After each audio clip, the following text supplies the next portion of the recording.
పాలమూరు రైతులకు త్వరలోనే శుభవార్త చెప్తామన్నారు సీఎం రేవంత్ రెడ్డి. పాలమూరు రంగారెడ్డి ఎత్తిపోతలకు 90 టీఎంసీలు, డిండి ప్రాజెక్టుకు 30 టీఎంసీల కోసం కేంద్రం ఏపీతో సంప్రదింపులు జరుపుతున్నామని చెప్పారు. ప్యూర్, క్యూర్, రేర్ పాలసీలతో ముందుకెళ్తున్నామని తెలిపారు రేవంత్. 2034 నాటికి $1 ట్రిలియన్ ఎకానమీ లక్ష్యమన్నారు. తెలంగాణ రైజింగ్ అన్స్టాపబుల్ అని స్పష్టం చేశారు సీఎం.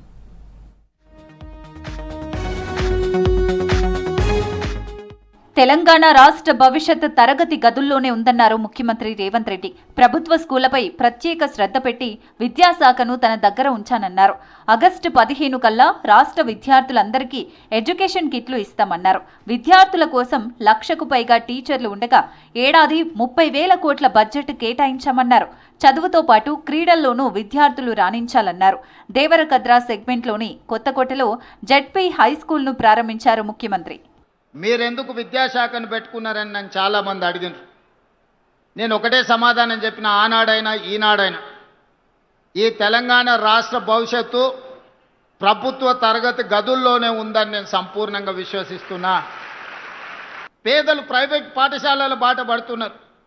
ఎందుకు పేదలు ప్రభుత్వ పాఠశాలల్లో చేరడం లేదు అంటే ప్రభుత్వం ఆ పాఠశాలల పట్ల నిర్లక్ష్యం వహించడం వల్ల, మౌలిక వసతులు లేకపోవడం వల్లనే.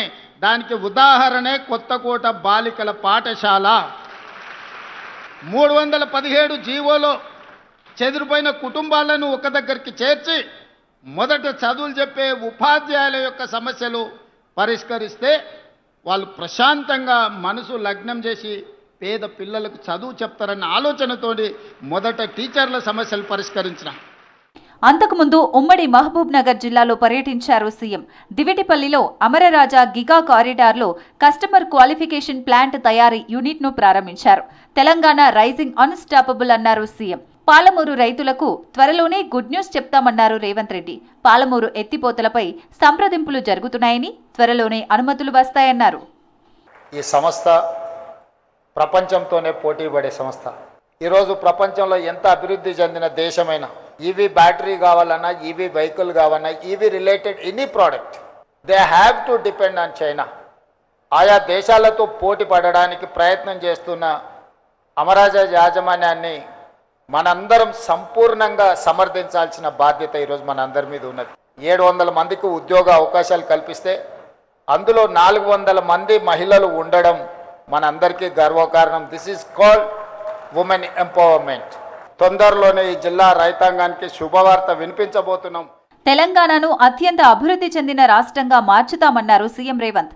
క్యూర్, ప్యూర్, రేర్ తమ విజన్ అని చెప్పారు.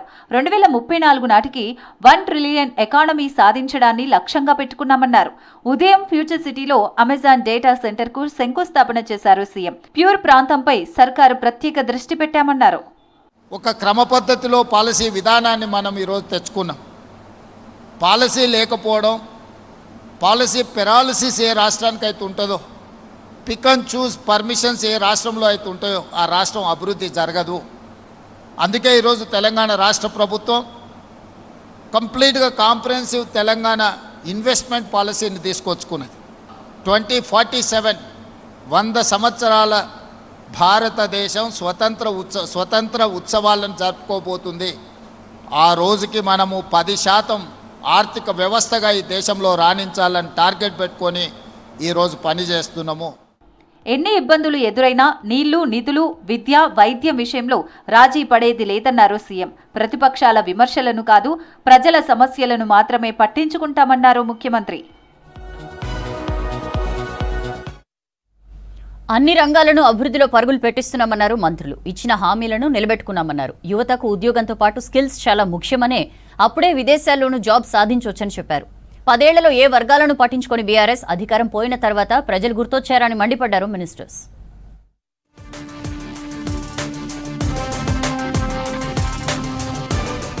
భద్రాద్రి కొత్తగూడెం జిల్లాలో సీతమ్మ సాగర్ పనులపై ఇరిగేషన్ మినిస్టర్ ఉత్తమ్తో చర్చించారు మంత్రి తుమ్మల. ప్రాజెక్టుకు, మల్టీపర్పస్ ప్రాజెక్టుకు ఎన్విరాన్మెంటల్ క్లియరెన్స్ వీలైనంత త్వరగా వచ్చేలా కేంద్ర ప్రభుత్వంతో సంప్రదింపులు జరపాలని కోరారు.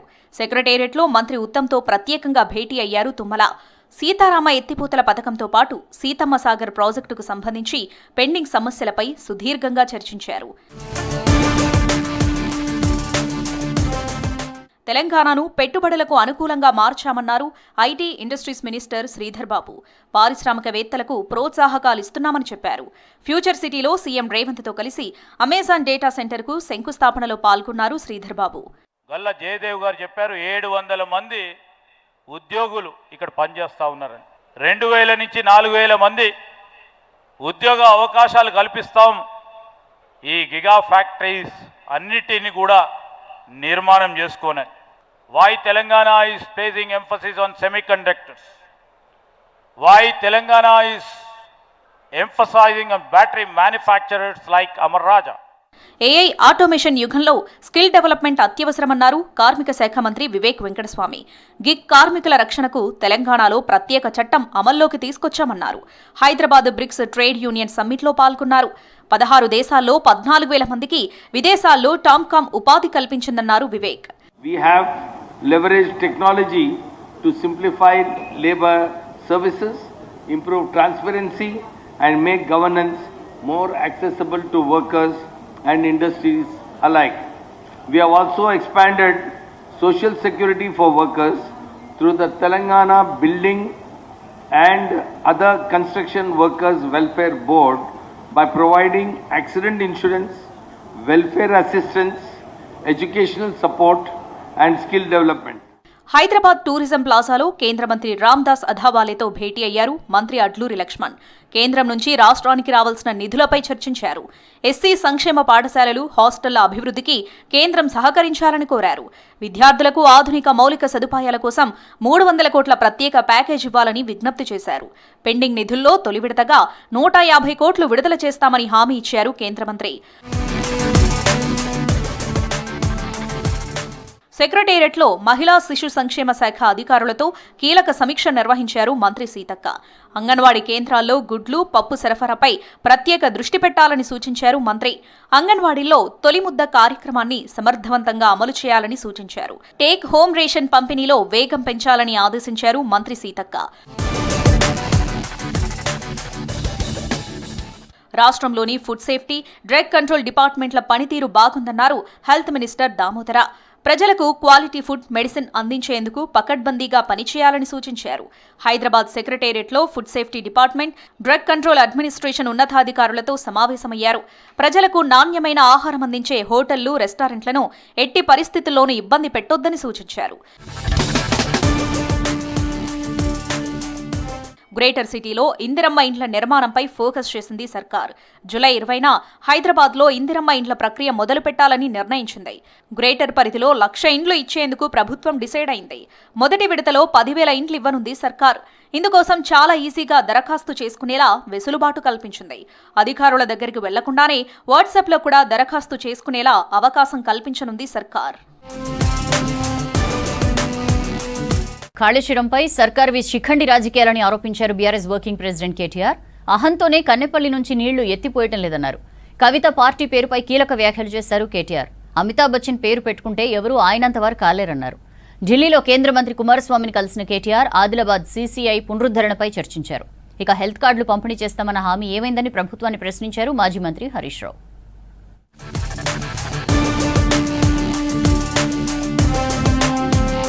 కాంగ్రెస్ సర్కార్పై తీవ్ర స్థాయిలో ఫైర్ అయ్యారు BRS working president KTR.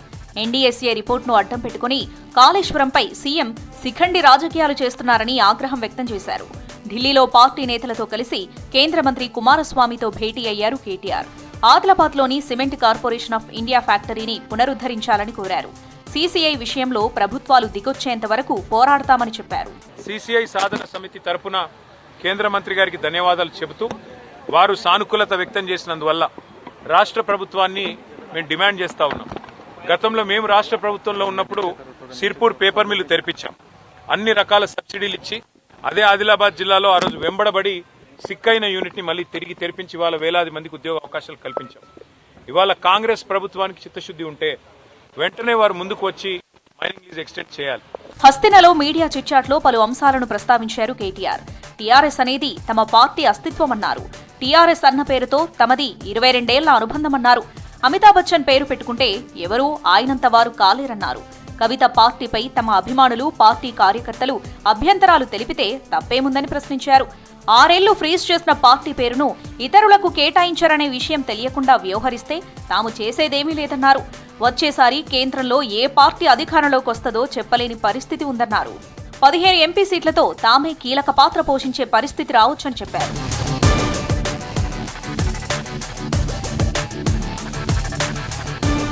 CM Revanth Reddy అహానికి పోయే కన్నేపల్లి నుంచి నీళ్లు ఎత్తిపోయడం లేదని ఆరోపించారు బీఆర్ఎస్ వర్కింగ్ ప్రెసిడెంట్ కేటీఆర్. కాళేశ్వరంపై చేసిన ఆరోపణలు అబద్దాలని తేలుతాయనే భయం కాంగ్రెస్ నేతల్లో ఉందని చెప్పారు. ఢిల్లీలో పర్యటించిన రేవంత్ ఎన్డీఎస్ఏ అధికారులను ఎందుకు కలవలేదని ప్రశ్నించారు. కాళేశ్వరంపై రేవంత్ది క్రిమినల్ నెగ్లిజెన్సీ అన్నారు. పట్టిసీమ నుంచి నీళ్లు ఎత్తి రైతులకిస్తున్న ఏపీని చూసి తెలంగాణ ప్రభుత్వం నేర్చుకోవాలన్నారు.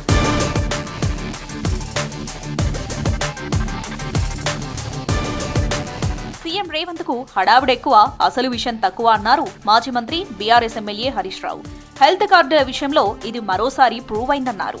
ప్రభుత్వ ఉద్యోగులు, ఉపాధ్యాయులు, పెన్షనర్ల ఎంప్లాయీస్ హెల్త్ స్కీమ్ విషయంలో కొండంత రాగం తీసి కూసింత పాట పాడినట్లుందని, రేవంత్ ప్రభుత్వం తీరుందని విమర్శించారు. హెల్త్ కార్డులు పంపిణీ చేస్తామన్న ప్రభుత్వ హామీ ఏమైందని ఎక్స్ వేదికగా ప్రశ్నించారు హరీష్. డేట్లు, డెడ్ లైన్లు మారుతున్నాయి తప్ప హెల్త్ కార్డులు జారీ చేయడం లేదని మండిపడ్డారు.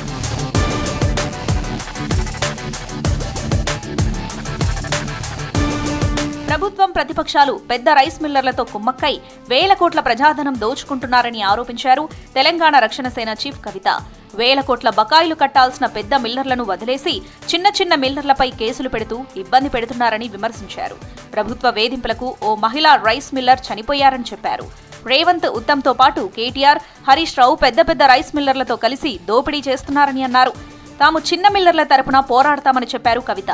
రా రైస్ మిల్లర్స్ ఉంటారో వాళ్ళు 10 లక్షల రూపాయల నుంచి ₹1,00,00,000 వరకు ఎంత అప్పున్నా సరే దొంగల్ని చూసినట్టు వాళ్ళని చూసుకుంటూ వాళ్ళ రైస్ మిల్స్ మీద పడి ఎంక్వైరీల పేరుతో వాళ్ళని వేధించి ముసుగులేసి వాళ్ళని దొంగలను అరెస్ట్ చేసినట్టు తీసుకుపోయి అరెస్ట్ చేస్తున్నారు.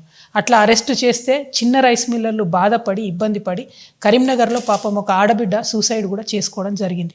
మరి ఇటువంటి దారుణమైన పరిస్థితుల్లో కూడా ఉత్తమ్ కుమార్ రెడ్డి గారు కానీ రేవంత్ రెడ్డి గారు కానీ మరి జరుగుతున్న పరిస్థితి ఏంటి, మోసం ఏంటి అని గ్రహించలేకపోతున్నారా, లేకపోతే చూసి చూడనట్టుగా పోతున్నారా నాకు అర్థమైతలేదు. అసెంబ్లీ నియోజకవర్గాలకు ఇన్ఛార్జీలను నియమించారు తెలంగాణ రక్షణ సమితి చీఫ్ కవిత. 23 నియోజకవర్గాలకు ఇన్ఛార్జీలను ప్రకటించారు. త్వరలోనే దశలవారీగా అన్ని నియోజకవర్గాలకు ఇన్ఛార్జీలను నియమిస్తామని చెప్పారు కవిత.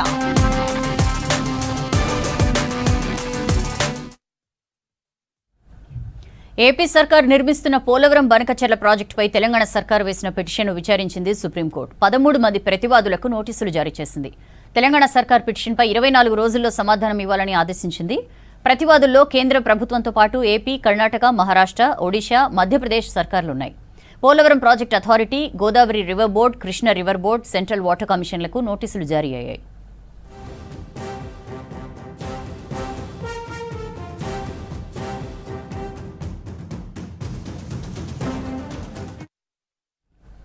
ప్రజాస్వామ్య ప్రక్రియలో ఓటు కీలకమన్నారు బీజేపీ నేతలు. సర్ ప్రక్రియలో పాల్గొని ఓటర్ లిస్టులో తమ పేరుండేలా చూసుకోవాలని చెప్పారు. హైదరాబాద్లో సర్ ప్రక్రియ సరిగా నడవడం లేదని ఆరోపించారు కమలం నేతలు.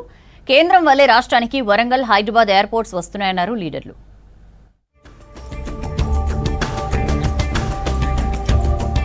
వరంగల్ ఎయిర్పోర్ట్ క్రెడిట్ తనకు రావాలని సీఎం రేవంత్ రెడ్డి ప్రయత్నిస్తున్నారన్నారు బీజేపీ చీఫ్ రామచంద్రరావు. దీనికి సంబంధించిన కీలక అంశాలను రేవంత్ చెప్పడం లేదన్నారు. వరంగల్ ఎయిర్పోర్టుకు కేసీఆర్ పాలనలో ల్యాండ్ ఇయ్యలేదన్నారు. కేంద్రం సహకరించడం వల్లే వరంగల్కు ఎయిర్పోర్టు వచ్చిందన్నారు రామచంద్రరావు. ఆదిలాబాద్లో కూడా ఎయిర్పోర్ట్ ఏర్పాటు చేస్తామని చెప్పారు. ఆయన చేపట్టింది ఏదో చెప్పుకునే ప్రయత్నం చేస్తున్నాం. ఎవరు చేసినా ఒక్క తెలంగాణకు మంచి జరగాలి అనేది మనం అందరం ఆలోచిస్తాం.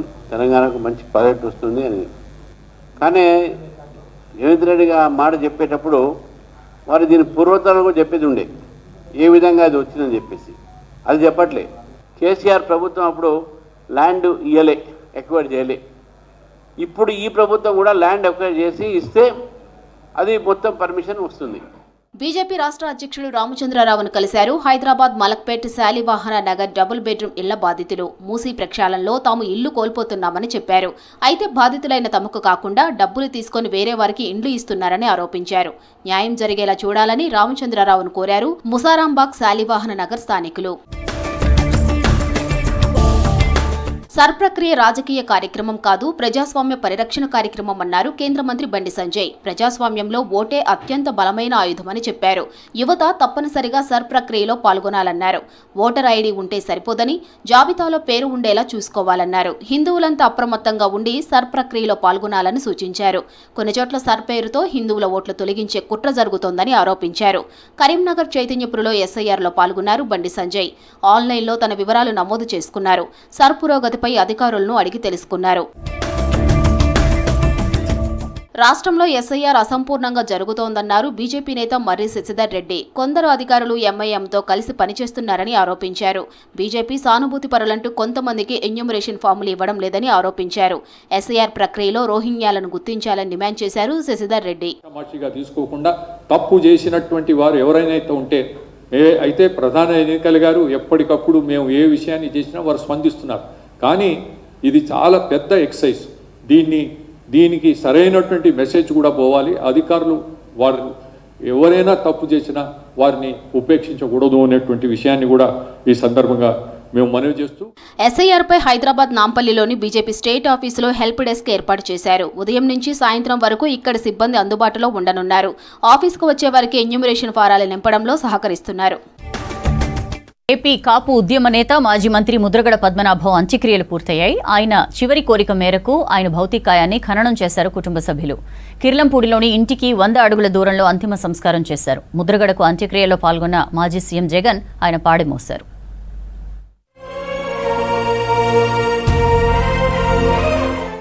ఏపీ కాపు ఉద్యమ నేత మాజీ మంత్రి ముద్రగడ పద్మనాభం అంత్యక్రియలు ముగిశాయి. కాకినాడ జిల్లా కిర్లంపూడిలోని నివాసానికి సమీపంలోనే ఆయన భౌతిక కాయాన్ని ఖననం చేశారు కుటుంబ సభ్యులు.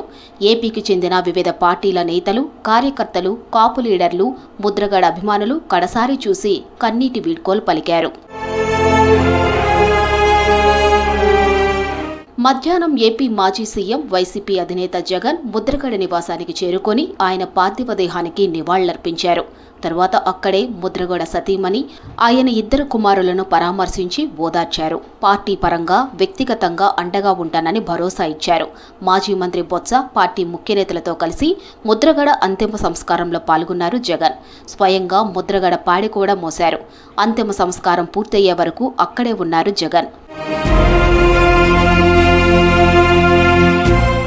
ఇక ఉదయం కిర్లంపూడిలో ఉద్రిక్త పరిస్థితులు నెలకొన్నాయి. ముద్రగడ కూతురు బార్లపూడి క్రాంతి కడసారి తండ్రి పార్థివ దేహాన్ని చూసేందుకు కిర్లంపూడిలోని ఇంటికి వచ్చారు. అయితే ముద్రగడ అభిమానులు, అనుచరులు ఆమెని అడ్డుకున్నారు. దీంతో అక్కడ తీవ్ర గందరగోళం నెలకొంది. ముద్రగడ సతీమణి కూతురు క్రాంతిని బయటికి పంపాలని పోలీసులను కోరారు. మొదట ప్రత్తిపాడు దగ్గరే క్రాంతిని అడ్డుకున్నారు పోలీసులు. కుటుంబ సభ్యులు వద్దన్నారని వివరించారు. చివరిసారి తండ్రిని చూసుకునేందుకు అనుమతించాలని కోరడంతో పోలీసుల భద్రతా మధ్య తీసుకెళ్లారు. భారీ భద్రతా మధ్య ముద్రగడ ఇంటికి వెళ్లిన క్రాంతిని కుటుంబ సభ్యులు వారించారు. దీంతో ఆమె తీవ్ర ఉద్వేగానికి లోనయ్యారు. పరిస్థితి ఉధృతంగా మారడంతో క్రాంతిని అక్కడి నుంచి తీసుకెళ్లారు పోలీసులు. మరోవైపు ముద్రగడ అంత్యక్రియలు ప్రభుత్వ లాంఛనాలతో నిర్వహించాలని నిర్ణయించింది కూటమి ప్రభుత్వం. అయితే దీనికి నిరాకరించారు ముద్రగడ కుటుంబ సభ్యులు, అనుచరులు. చనిపోకముందే కుటుంబ సభ్యులకు ముద్రగడ లేఖ రాసినట్టు తెలుస్తోంది. కుటుంబ సంప్రదాయాల ప్రకారం దహనం కాకుండా ఇంటి ఆవరణలోనే ఖననం చేయాలని చెప్పినట్టు అనుచరులు చెప్తున్నారు. ప్రభుత్వ లాంఛనాలు అవసరం లేదని లేఖలో చెప్పారని అంటున్నారు. పోలీసుల గౌరవ వందనం కూడా అవసరం లేదని చెప్పినట్టు సమాచారం. ఇక తాను మరణించిన భార్య పుణ్యస్త్రీగానే ఉండాలని ముద్రగడ లేఖలో ఉందంటున్నారు కుటుంబ సభ్యులు.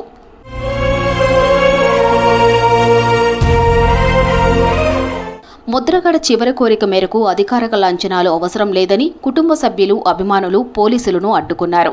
ఆయన కోరిక మేరకు ఇంటికి దగ్గరలోనే భౌతిక కాయాన్ని ఖననం చేశారు.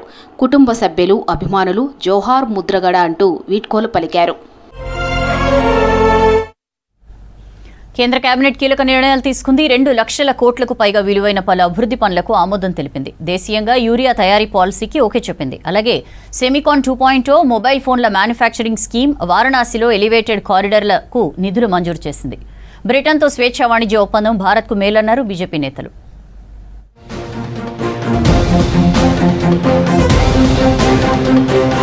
ప్రధానమంత్రి నరేంద్ర మోదీ అధ్యక్షతన భేటీ అయిన సెంట్రల్ కేబినెట్ పలు కీలక నిర్ణయాలు తీసుకుంది. వివిధ రంగాలకు చెందిన 2,19,353 కోట్ల రూపాయల విలువైన పలు అభివృద్ధి పనులకు ఆమోదం తెలిపింది. 7 కీలక నిర్ణయాలకు కేంద్రం ఓకే చెప్పింది. సెమికాన్ 2.0 స్కీమ్కు గ్రీన్ సిగ్నల్ ఇచ్చింది కేంద్రం. సెమికాన్ 2.0 ప్రాజెక్టు కోసం 1,27,500 కోట్లు కేటాయించినట్లు చెప్పారు కేంద్ర మంత్రి అశ్విని వైష్ణవ్. ప్రపంచవ్యాప్తంగా చిప్లకు భారీ డిమాండ్ ఉందన్నారు. మొబైల్ ఫోన్ల నుంచి అంతరిక్ష రంగంలో వాడే పరికరాల వరకు చిప్లపైనే ఆధారపడి ఉన్నాయన్నారు. सेमिकॉन 2.0 1,27,500 करोड़ रुपए का सेमिकॉन 2.0 आज माननीय प्रधानमंत्री जी ने अप्रूव किया. मिट्टी से सिलिकॉन का इनगट बनता है, वहां से बेयर वेफर उससे वेफर बनते हैं इनगट को स्लाइस करने से, और फिर फैब्रिकेटेड वेफर फैब्रिकेशन बहुत ही फाइन काम है. Accuracy that level of fine work is what this process of fabrication is. వ్యవసాయ రంగానికి సంబంధించి కేంద్రం మరో కీలక నిర్ణయం తీసుకుంది. దేశాన్ని యూరియా ఉత్పత్తిలో స్వయం సమృద్ధిగా మార్చేందుకు national investment policy for urea 2026కు ఆమోదం తెలిపింది. వారణాసి నగరానికి సంబంధించిన కీలక అభివృద్ధి ప్రాజెక్టులకు ఓకే చెప్పింది. ట్రాఫిక్ సమస్యలను తగ్గించేందుకు 2 భారీ ఎలివేటెడ్ కారిడార్లు నిర్మించనున్నట్లు తెలిపారు కేంద్ర మంత్రి వైష్ణవ్. వరుణా నది వెంట 6 4 లేన్ల ఎలివేటెడ్ కారిడార్కు 10,998 కోట్లు కేటాయించామన్నారు. అలాగే గంగా నది వెంట 6 లేన్ల గ్రీన్ఫీల్డ్ ఎలివేటెడ్ కారిడార్ నిర్మాణానికి ఆమోదం లభించిందని తెలిపారు. तो एक नया कॉन्सेप्ट निकाला गया है जिसमें वरुणा नदी के साथ कंप्लीट एक एलिवेटेड कॉरिडोर एयरपोर्ट को कवर करेगा. एयरपोर्ट को कवर करते करते जाके काशी स्टेशन है यहाँ पर रेलवे का, और एक नया नमो ब्रिज बन रहा है, एलिवेटेड कॉरिडोर बनेगा. 43 किलोमीटर इसकी लेंथ है. 10,998 करोड़ रुपीस की इसकी इन्वेस्टमेंट आएगा. దేశీయ తయారీ రంగాన్ని బలోపేతం చేసే దిశగా మొబైల్ ఫోన్ మ్యానుఫ్యాక్చరింగ్ స్కీమ్ తెచ్చామన్నారు అశ్విని వైష్ణవ్. దీనికి 62,500 కోట్లు కేటాయించినట్లు తెలిపారు. ప్రస్తుతం ప్రపంచంలోనే ప్రధాన స్మార్ట్ ఫోన్ తయారీ కేంద్రాల్లో భారత్ ఒకటిగా ఎదుగుతుందన్నారు. అలాగే 2 కీలక రైల్వే ప్రాజెక్టులకు ఆమోదం తెలిపింది కేంద్రం. ఒడిశాలోని Paradip Haridaspur railway line doubling పనులకు 2,542 కోట్లు మంజూరు చేసింది. డంగోపోసి రాజ్ ఖర్సావాన్ మధ్య 4వ రైల్వే లైన్ నిర్మాణానికి 1,365 కోట్ల పెట్టుబడికి గ్రీన్ సిగ్నల్ ఇచ్చింది.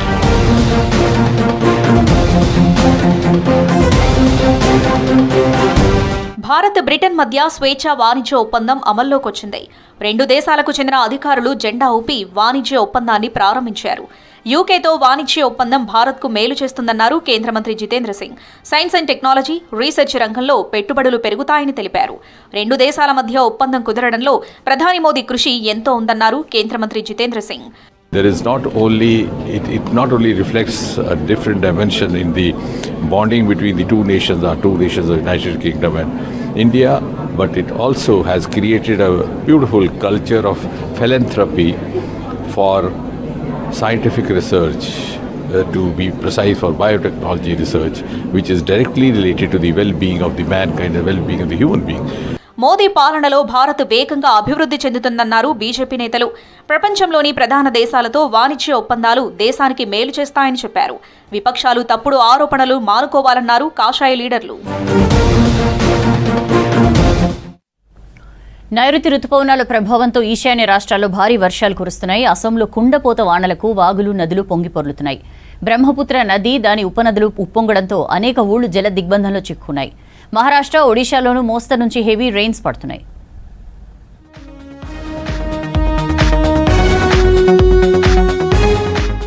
ఈశాన్య రాష్ట్రాల్లో భారీ వర్షాలు కురుస్తున్నాయి. అసోంలోని చిరాంగ్ జిల్లాలో వరదలు బీభత్సం సృష్టిస్తున్నాయి. నామ్గల్ భంగా గ్రామం జలదిగ్బంధంలో చిక్కుకుంది. భారీ వరదలతో స్థానిక జనం ఇబ్బంది పడుతున్నారు. వరద నీటిలో ఇండ్లు మునగడంతో అనేక మంది నిరాశ్రయులయ్యారు. ఇప్పటి వరకు కుండపోత వానలకు 4 మరణించారు. వరద బాధితుల సంఖ్య 35,000కు చేరిందని తెలిపారు అధికారులు. ఈ సంఖ్య మరింత పెరిగే అవకాశం ఉందన్నారు.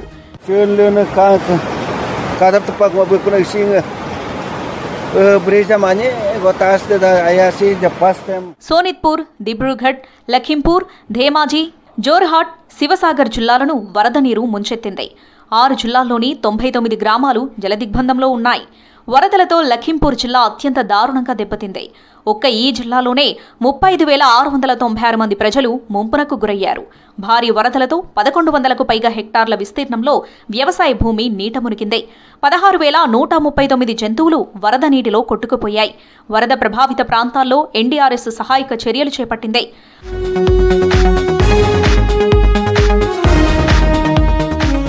మహారాష్ట్రలోని ముంబైలో భారీగా వర్షాలు కురుస్తున్నాయి. బాంద్రా ఈస్ట్ రైల్వే స్టేషన్ ప్రాంతాల్లో వర్షం ఎఫెక్ట్తో ట్రాఫిక్ ఏర్పడింది. చాలా ప్రాంతాల్లో చెట్లు కూలడంతో వాహనదారులు ఇబ్బంది పడ్డారు. ముంబై, పుణె, రాయ్గఢ్, పశ్చిమ కనుమల ప్రాంతాల్లో భారీగా వానలు కురుస్తున్నాయి.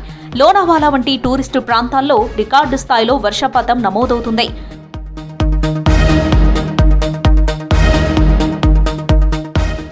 మరోవైపు ఒడిశాలోనూ వానలు దంచుకొడుతున్నాయి. కేంద్రపారా, బాలాసోర్, మయూర్భంజ్, జాప్పూర్ జిల్లాల్లో భారీగా వర్షాలకు జనం ఇబ్బంది పడుతున్నారు. రాబోయే వారం రోజుల పాటు వానలు కంటిన్యూ అయ్యే అవకాశం ఉందని తెలిపింది వాతావరణ శాఖ.